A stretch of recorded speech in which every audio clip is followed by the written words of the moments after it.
he's going to get us started here. All right, there you go. Okay, thanks, Lieutenant Solik. Good evening. I'd like to welcome you all to our public discussion here on the problem we have with vehicle thefts and people going through vehicles.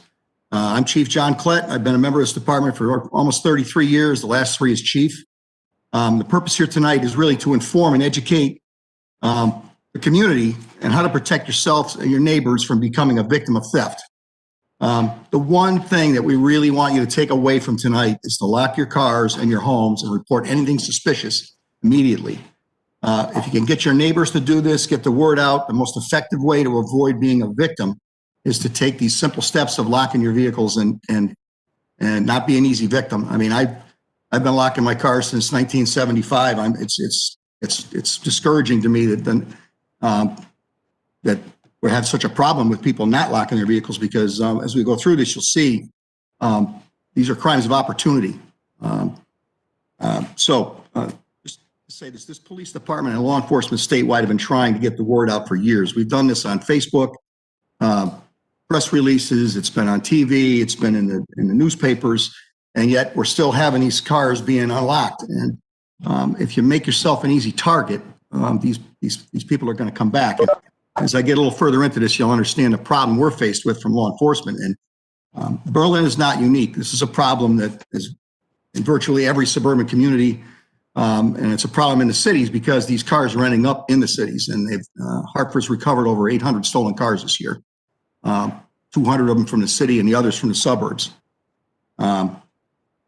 This department is your police department. We are here to protect the community, and our officers take it personal when the community is organized.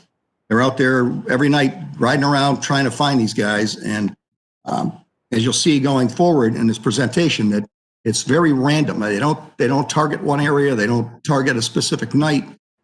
So it's very difficult to interdict them with the number of officers we have and the square miles we have to cover.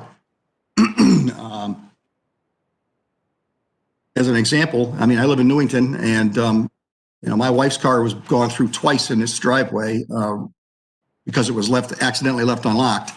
And my police car wasn't touched, sitting right next to it because it was locked. This problem, and one of the reasons we're having this forum tonight, is because it's gotten exponentially worse this year. And if you look at the stats that we're going to show you, it almost coincides perfectly with COVID, with the lockdown of COVID. I don't know whether it's people out of work, not in school, the economy, whatever, but it's dramatically increased with that lockdown. And Deputy Chief Soucy and Lieutenant Solik will be going through some of the stats on that so you can see what we're confronted with. Again, the vast majority of these thefts are from unlocked vehicles. Perpetrators are rarely breaking into a car unless they see something of value. We have numerous videos from residents of these guys going up to cars and pulling on the doorknobs, and if they're not unlocked, they move on to the next one until they find one that isn't locked or has a fob in it. So again, I said it before, it's a crime of opportunity. They're looking for an easy target. They find it. Almost every car that we've had stolen has had the fob or the key inside the car. If you leave the garage door opener in your unlocked car, they have opened the garage, use that to open the garage door, excuse me, to see if they could find the keys or find another vehicle in the garage that has the fob in it or the keys in it. Cromwell had one a month or so ago, a high vehicle in the parking lot, or in the driveway. Hit the garage door opener. There were 2 more in there. They got all 3 cars, and they were approximately $700,000 worth of vehicles, 3 vehicles taken.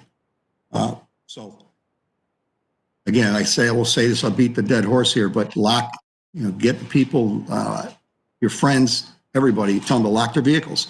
If we could get that simple thing done, this would go away. A lot of these perpetrators are under 18 years old. They're juveniles. As such, if they get caught, they're charged as a juvenile and they're released back to their parents.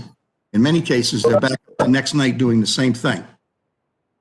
They also know that we, the legislature through post-regulation, which is the Police Officer Standards and Training Council, has a statewide model pursuit policy which prohibits us from chasing a vehicle for a property crime.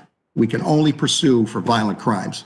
So if they're going through a car or in a stolen car, we are not allowed to pursue them because the danger of pursuing them is deemed to be greater than the danger of letting them go, I guess is a good way to put it. This has occurred on a number of occasions on a midnight shift when our officers have interrupted these people. In every case, they have fled, and in one case, they even ran the cruiser trying to get around it. Did some damage to the cruiser. They flee every time now because they know we can't chase them. We'll show you some videos tonight from cruiser videos of these people running away as we interrupted them trying to break into cars. It's really become a revolving door. If we catch them, we have to let them go. They're juvies.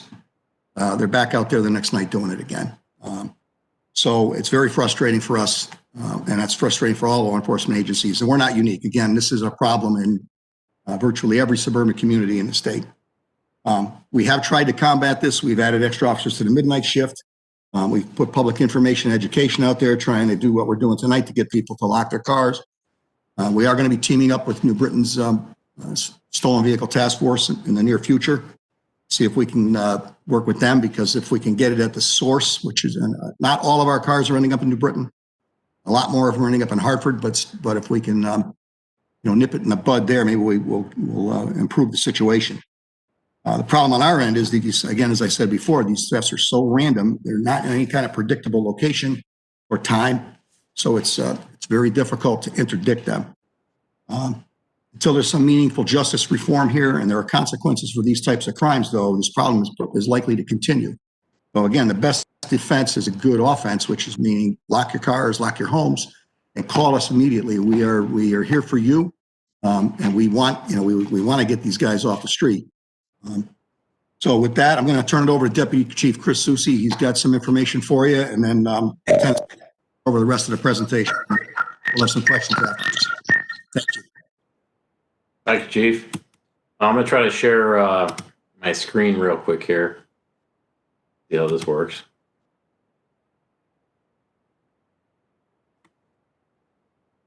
Okay, good evening, everyone. My name is Chris Soucy. I'm the Deputy Chief.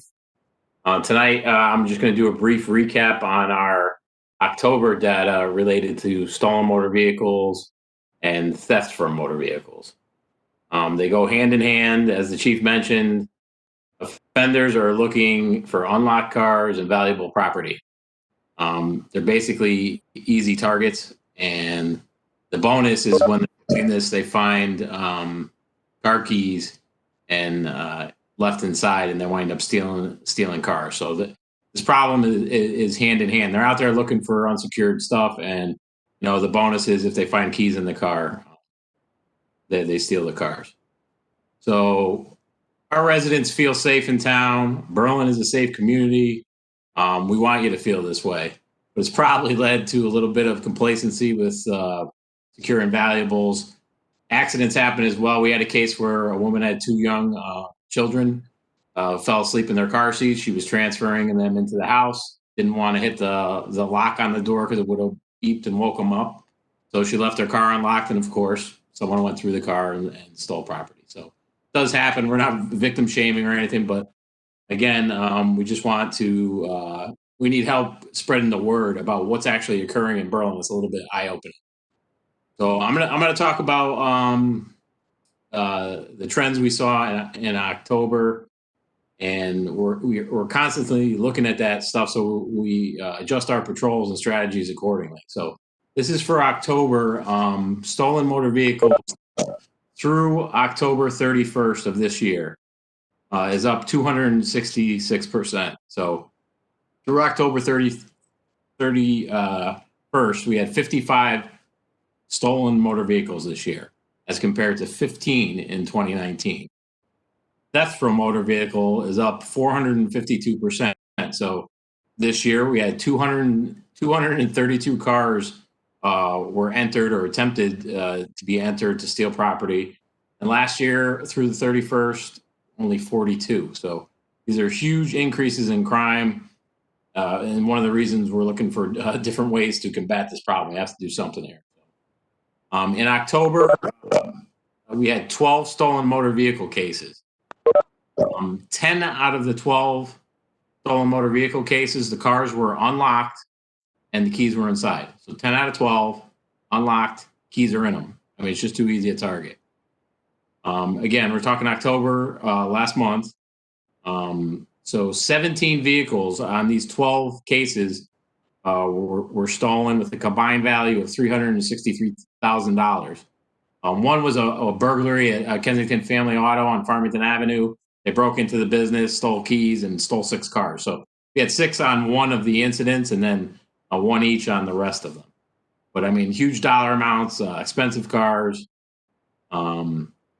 Good news is a lot of them are recovered. All but 2 that were stolen in October have been recovered. 8 turned up in New Britain, 3 in Hartford, 1 in Fairfield, 1 in New Haven, 1 in Berlin, and 1 in Middletown. There's a similar story in September, just real quick. We had 8 vehicles stolen in September. All were unlocked. All had the keys and key fob inside. 6 were recovered. Again, 4 in Hartford, 1 in New Britain, 1 in Berlin. So this is the other slide here. This is theft of motor vehicles. You can see the patterns are all throughout town. We look at day of the week. We look at time. We look at other factors as far as are they near the turnpike? Is secluded neighborhoods?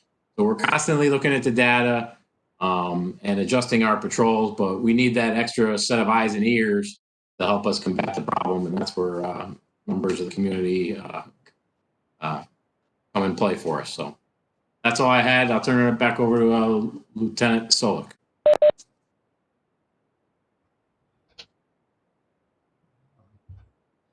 Again, I'm Lieutenant Solik. I'm the commander of the patrol division here at Berlin, and I'm just going to go over, I'm going to share my screen as well in a minute, and I'm going to go over a little more history that goes back a little further and talk a little bit about what we have done, what we are doing, and things of that nature, what we expect the community can do to partner with us to improve our response to this problem. So I'm going to share my screen as well.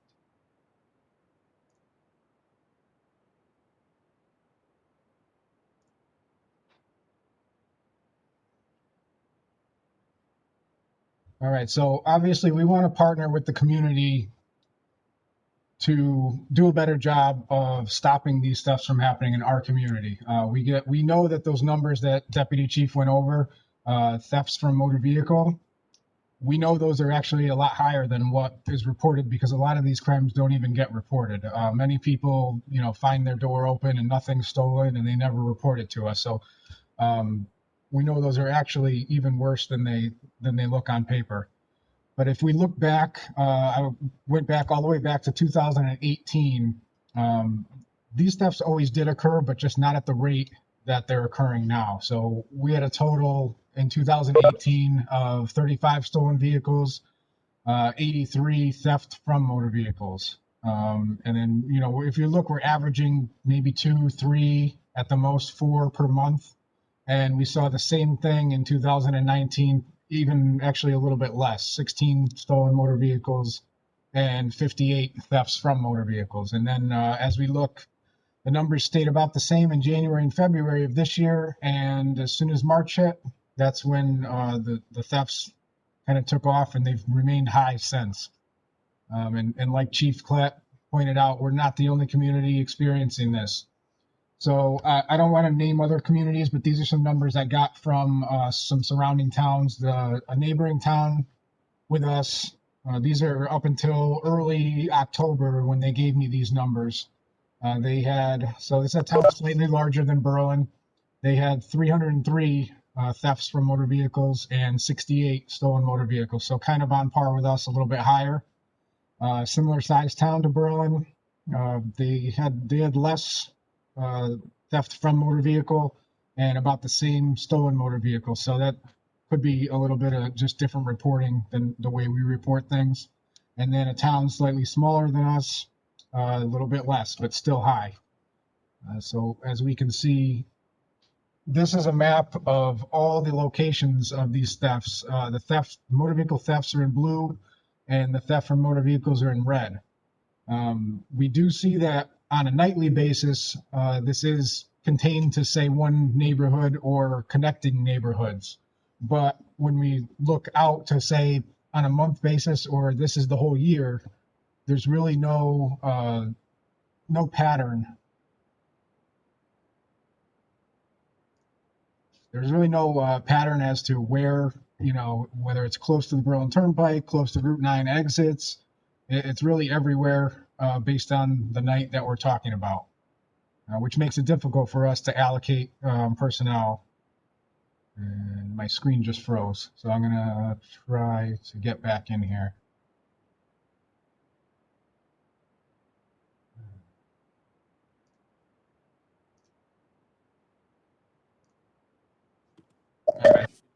While Sean's doing that, you get it back up? Yeah, I got it back up. Yes. I was just going to say, before you get going, if anybody has, there's going to be a question and answer period at the end. But if anybody has a question, you can use the chat and type something in there. We'll get to it, but there's going to be a question and answer at the end. All right. So the chief touched on where our cars are ending up. And this was a list that Hartford Police released recently of the top 15 towns that have stolen vehicles that they are recovering in their city. As you can see, we've got East Hartford at the top, and we come down to a couple of our neighboring communities, Newington, Meriden, Southington. And if I had to guess, they only put the top 15, which we're not on there. If I had to guess, we're probably right below Southington somewhere. So that just goes hand in hand with where, our vehicles are ending up in the city. I pulled a couple recent articles and a couple older articles that kind of touch base on this. So this is an article, I believe it was from the Current back in September, talking about the Hartford Police Department and how they recovered 741 vehicles from other towns in their city. So they also had one weekend in the end of August, where there were 82 cars reported stolen across Connecticut, and 62 had the keys inside of them. All right, so this problem, these are other articles that touch along the same thing. One from our community where we did have 2 cars stolen and 2 juveniles were arrested in New Britain the following day. That was one case that we worked with New Britain on. We were able to track the vehicle, and luckily the offenders were still with the vehicle. Many times we find the car and there's nobody with it, and no evidence to connect any perpetrators to that car. This was another article back in July from a Connecticut State Police Task Force that was addressing this very issue. Things from that task force they found were that these thefts are not random. They're mostly not joyrides, and so these thefts were organized and directed. And these stolen vehicles are used to commit further crimes. Many times the people that steal these cars will rent them to other criminals so that they could commit crimes with a vehicle that can't be traced back to them. It could be shootings, larcenies, burglaries, robberies, anything. And it's been seen all across the board in the state. So largely they're not being stolen for joyrides. They're being stolen for a purpose. The suspects are typically in groups of 2 to 6, and the cars that they're using are also often stolen cars that they've stolen either the night before or they've been using for the past week that was stolen from somewhere else in the state. So these are just some of the things that, without giving away, we know this is a public forum and we're not going to discuss all the things that we do to try to combat this problem. Obviously, that wouldn't be in our best interest. But some of the things we want to inform the public that we have done and that we are doing are specifically the evenings and overnight, midnight hours. We have specifically directed patrols into our neighborhoods that are more susceptible to these crimes. Sometimes we use the use of undercover vehicles. We will increase staffing at certain nights. Obviously, that's something that we can't do all the time due to budgetary constraints and personnel staffing related issues. It'd be nice to have the whole department working at one time to try to address this, but we all know that's not feasible.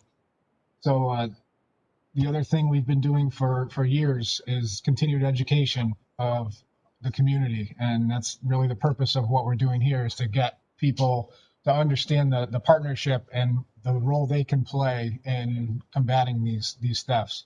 And we'll go over a couple of those things in a minute. Some of our midnight officers, they'll stop and they'll notify residents that their garage is open at 2 a.m. Some people like that, and some people are pretty annoyed by it. But they're probably glad that they got told, instead of waking up and having their car gone or their lawnmower gone, or their someone just walked into their house because they forgot to close their garage door. We see that actually quite often, and most people are appreciative, and they really just forgot. A lot of cars that are just driving through neighborhoods, our officers will just check to see if they belong in town, if they belong in their neighborhood, if the car is reported stolen, if the license plate is reported stolen. Those are things that they can do proactively while they're patrolling neighborhoods at night. When we do come across these crimes in progress, that's where the chief talked about the statewide pursuit policy. I will briefly touch on that, but it is a public document that you could find on the Connecticut Post website. So that is not a secret. That is a law that we follow. This is a video from a resident where their vehicles were caught. I think they had a Ring video. We get a lot of videos from residents of these crimes in progress. These two individuals, this crime was never called in to police. These two individuals just heard a car coming. So this is what they do when they hear any car nearby. This one just happened to be one of our patrol cars coming by. So they quickly jump in their car, they get out of the way, and here comes our patrol car going after them. What happened in this specific incident is the patrol car put their lights on, and the operator didn't stop, and the officer had to stop the pursuit because it's just a property crime and they're not allowed to pursue for that. So we'll touch on that now briefly. So the purpose of our pursuit policy is to balance the necessity for pursuit and the apprehension and the possibility of severity of damage or injury that may result from a pursuit. Okay, so we adhere to what's called the Uniform Statewide Pursuit Policy in Connecticut. And a crime of violence is considered any offense in which physical force or the attempted physical force is used against another person to injure, damage, or abuse someone else. I'm sorry. So when we determine whether we want to initiate a pursuit or not, the officer has to determine whether the occupant has committed or is attempting to commit a crime of violence, or if there's other exigent circumstances that warrant the apprehension. So if the answer to that is no, then we do not pursue the vehicle. So offenses that constitute infractions, property crimes to include motor vehicles being stolen, or nonviolent misdemeanors and nonviolent felonies are not justification to engage in pursuit of another vehicle, absent any other exigent circumstances. Just so everyone, we've heard the question asked of us many times, why don't they chase them? Why don't they catch them? These are the laws that we have to follow for. It's also there for the safety of the community, but those are our constraints when it comes to chasing property crimes. This video is actually from, I believe it's Wildermere Road, from about 2 weeks ago.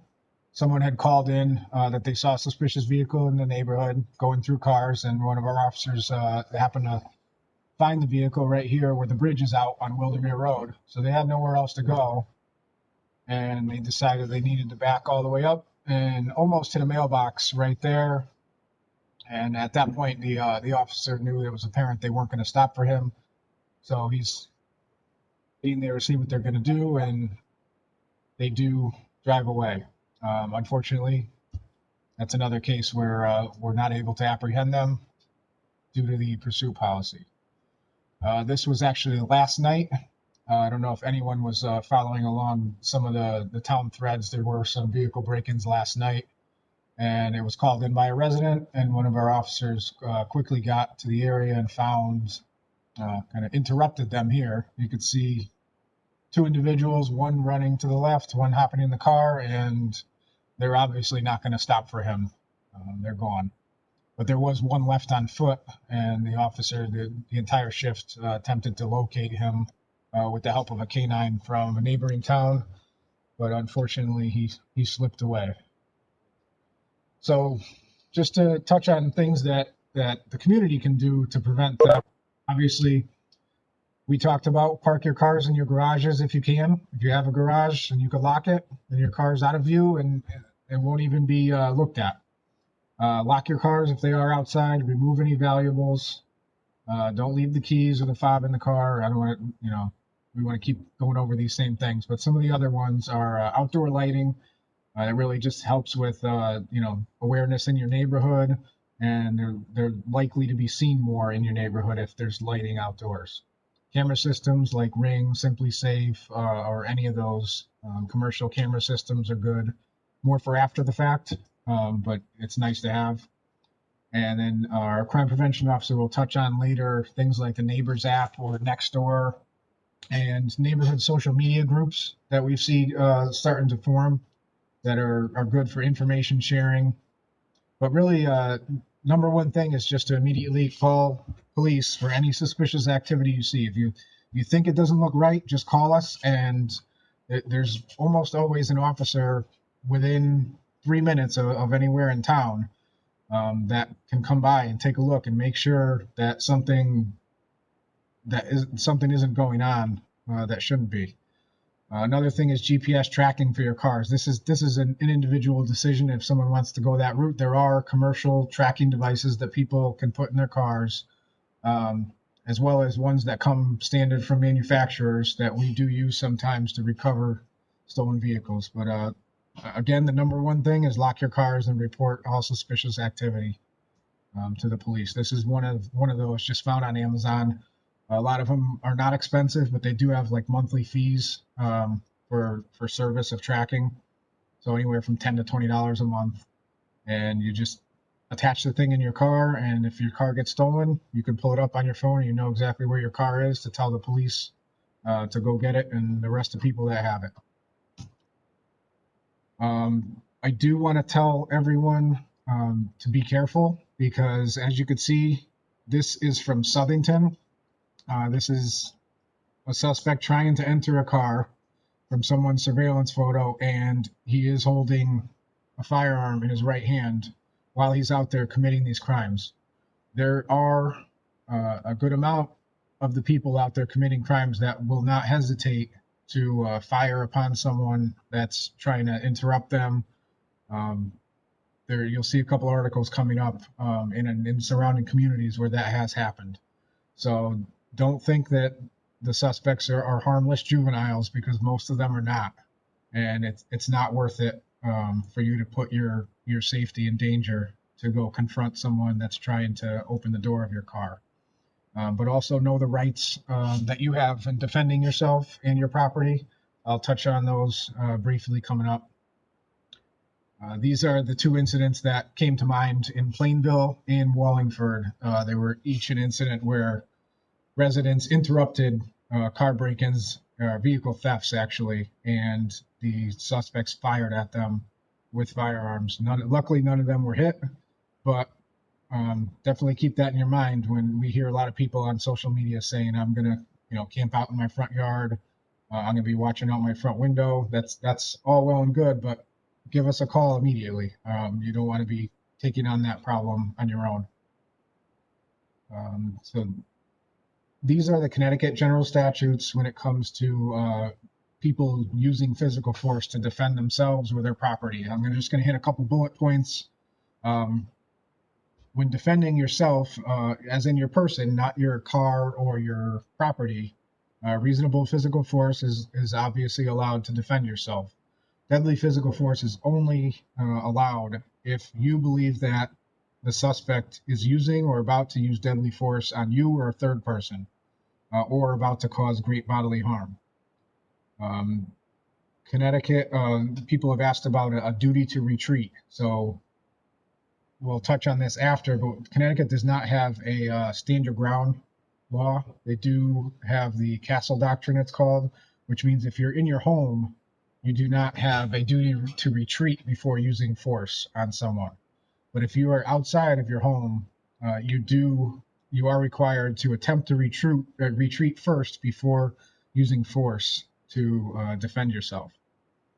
And this touches, if anyone wants to research further, I don't want to go too deep into that, but again, deadly physical force only in defense of a person, as described before, because we've heard people talking about, arming themselves and protecting their cars, and just make sure you know the laws in Connecticut before you put yourself in a situation like that.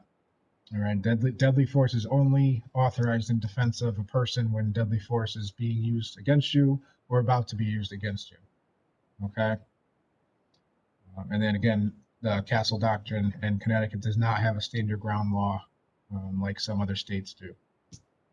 I'm going to turn it over at this point to Officer Kathy Griffin, who serves as our crime prevention officer. So we look to her to kind of coordinate some initiatives in town when people are interested to set up neighborhood watches and things like that. So Kathy, I'll turn it over to you now. All right. Good evening, everyone. So I just have a few points I'd like to discuss about neighborhood watches. First of all, if you'd like to do an in-person type neighborhood watch, they're kind of turning into a little bit of a thing of the past. We don't have too many active ones left in town with everybody being on social media and so many things going digital now. That just seems to be the easier way to connect with your neighbors. Plus, it's a great way to get more information out in a hurry. If you are interested in starting an in-person traditional style neighborhood watch, a great resource is National Neighborhood Watch's website. So that's www.nnw.org.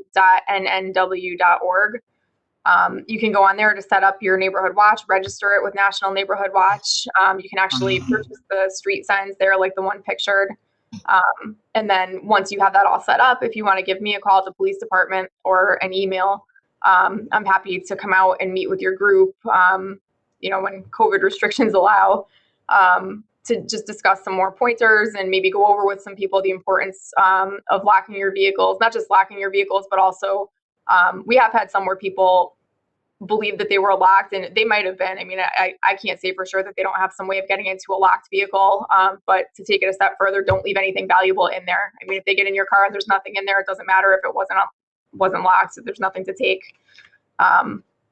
So we can discuss that type of thing.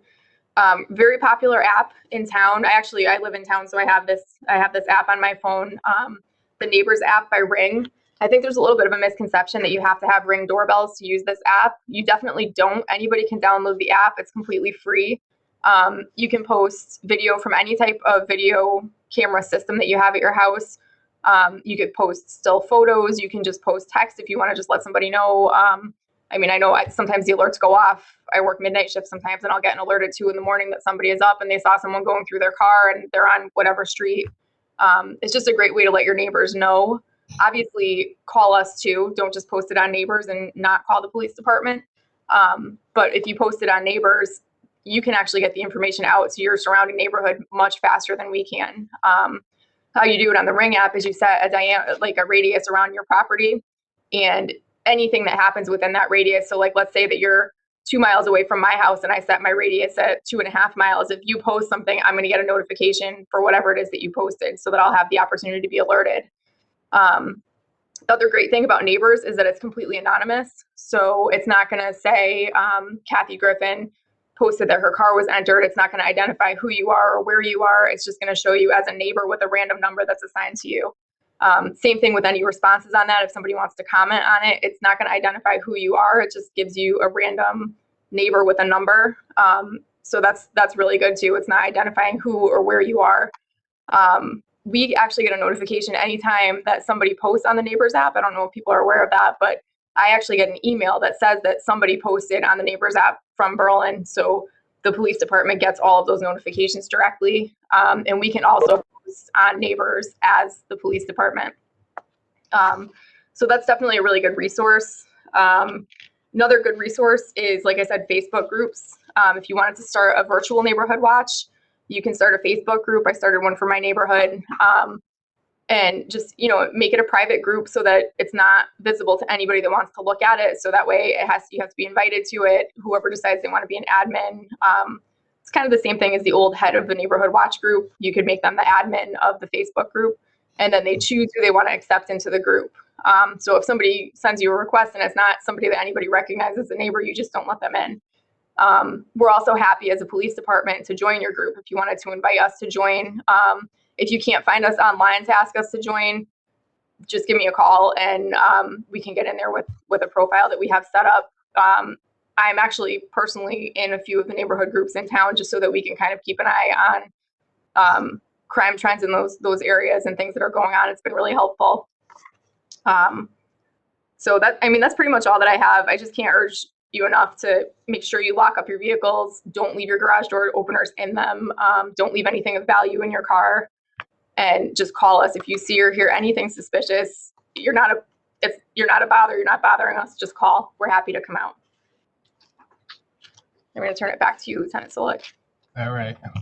Kathy, did you notice any? I can't see the chat because I was sharing my screen. Were there any questions that came in over the chat while we were talking? I don't see anything on chat right now. Okay. No. All right. Well, now looks like there's more people on now. But that about concludes our presentation part. So we can take questions and we'll try to provide some answers at this point. So if you have any questions, now would be the time. You can either type them into the chat, just address it to everyone, and we'll see it up there. Or if you want to just unmute yourself and go ahead and ask your question, we'll address them now.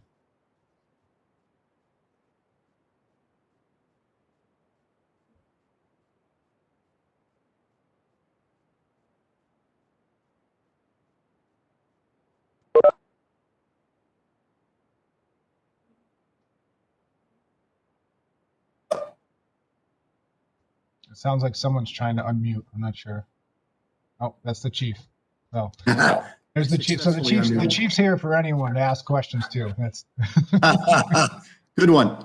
yeah. Sergeant Solik. That was quick. No, I'd just like to say one more thing is, again, this is important. If you can, everybody that's listening here, get the word out to your friends and neighbors. And we're really trying to get the word out because we got to work together as a team. And I think it's been touched on throughout this presentation. We're a member of the Ring neighborhood. So a lot of that stuff you can include us in. We can get that information. If you got video, we also have a way to, if you have video from other systems, that there's a way you can get that to us as well on our website. Important point. One of the things I was listening to earlier is the car that we got back with the two kids in New Britain. We got that back because there was a factory installed tracking device on it. And we followed that car around for some time because we needed to get it stopped. Because if we tried to stop it while it was moving, they would have run. And fortunately, they stopped and got out of the car, and then it was a foot chase in which they lost. But so we're out there trying hard. We're just trying to get the community involved here, and it's hopefully we can get the message out because we've been trying for a long time to do that.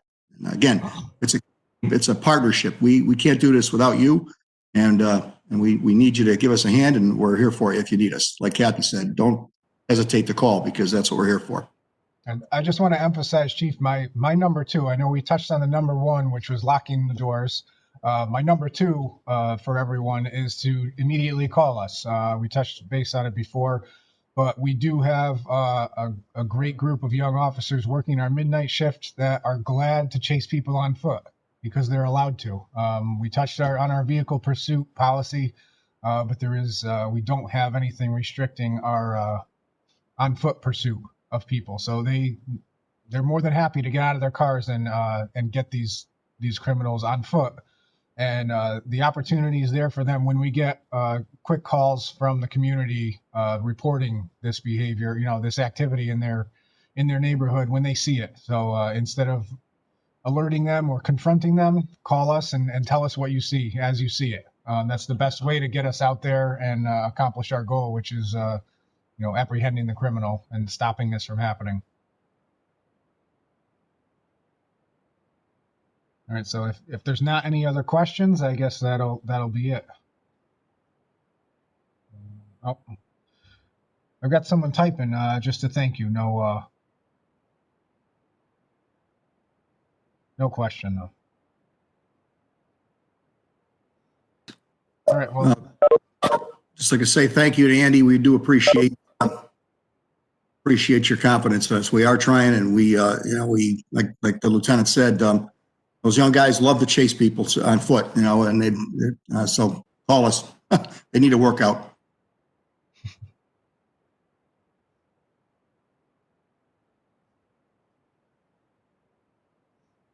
Chief, I'm going to go ahead and end it. Just thank you for everyone for joining us tonight. And if anyone has any other questions, you can email us or call us anytime. We're always available. Thanks.